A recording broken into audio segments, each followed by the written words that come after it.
You know the guy. He drives a 10-year-old Camry, his house is modest, he doesn't talk about his portfolio at dinner, and he certainly doesn't bring up his lake house unless you specifically ask.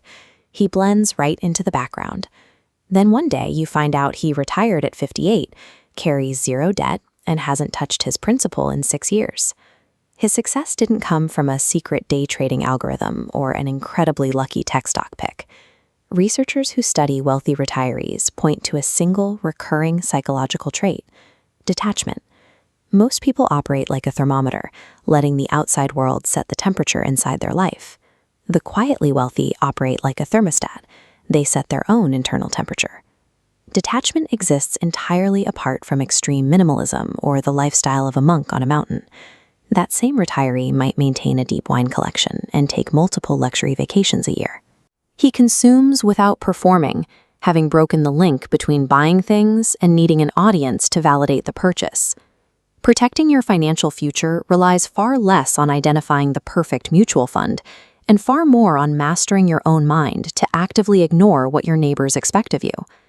As you approach age 58, the pressure to prove your success peaks. Retirement is close enough to feel real, but far enough to feel uncertain. For decades, your job gave you an identity. As that ends, an identity vacuum opens up, bringing a wave of intense financial anxiety. If you look successful, maybe you'll feel successful. That wiring runs deep. In 1899, a sociologist named Thorstein Veblen observed that people routinely buy things they don't actually need, specifically to signal their status to others. He called it conspicuous consumption.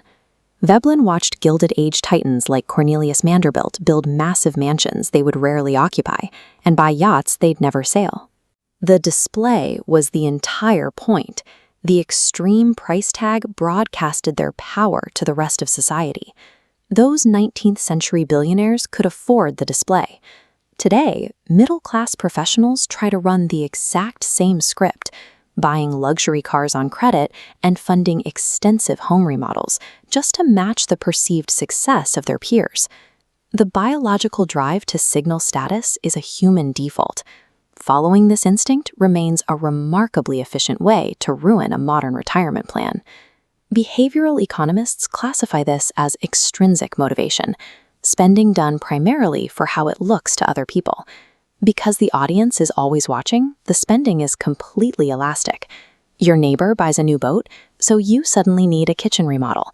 The spending stretches endlessly to match the people around you. This chart tracks average annual expenditures for pre-retirees. Out of roughly $67,000 spent each year, researchers from the Consumer Expenditure Survey estimate that a full 22%, about $14,700, goes entirely towards social signaling. That covers cars beyond basic utility, clothes bought to fit in, and dinners meant to keep up appearances. Over a 20-year retirement, if that $14,700 annual leak was invested at a conservative 6% return, it balloons. You lose over $500,000, funneled entirely into managing an audience that isn't paying nearly as much attention as you think. That $500,000 is only the financial penalty. A 2021 study published in the Journal of Financial Planning tracked the physical toll of keeping up with peers. Every transaction made to manage someone else's opinion requires mental bandwidth. Retirees caught in high social comparison loops showed chronically elevated levels of cortisol, reported worse sleep quality, and even required higher healthcare usage. Treating your lifestyle as a performance drains your portfolio, spikes your stress hormones, and physically shortens the healthy years you have left. The alternative is intrinsic motivation. When you buy things purely for the utility or joy they bring you, regardless of whether anyone else ever sees them, your spending stabilizes. It becomes highly predictable. The quietly wealthy redirect the money they save from skipping status symbols into what researchers call private abundance. These are deeply personal, entirely invisible investments. The first asset they buy is controlled time and strict privacy. By keeping their finances quiet, they eliminate unsolicited opinions, family requests, and social comparisons. They earn the freedom to spend a random Tuesday completely off the grid without explaining it to anyone. A second asset is liquid optionality. Massive cash reserves provide walk-away power. Walk away from a bad contractor, a manipulative financial advisor, or a toxic family situation, because you are no longer negotiating from a position of fear. Real leverage in your later years comes from securing these invisible boundaries. A massive house demands constant maintenance and attention. Optionality demands nothing and gives you total control. Fast forward to age 64. You've officially retired. The audience shifts. You're no longer proving your worth to colleagues at the office. The pressure pivots to impressing your adult children and the friends you left behind at work. This graph charts portfolio survival rates. If you pull $45,000 a year from a standard nest egg, adding just $8,000 annually in comparison-driven spending sharply accelerates the drawdown. The portfolio runs dry around age 81. That leak shaves 10 entire years off your financial security. A 2023 study by the National Bureau of Economic Research confirmed this exact behavioral split. When analyzing thousands of Americans with net worths up to $2 million, they found the group reporting the lowest financial anxiety spent 34% less on visible goods. By intentionally rejecting luxury cars and massive home upgrades, that low-anxiety group accumulated 22% more in highly liquid, easily accessible assets.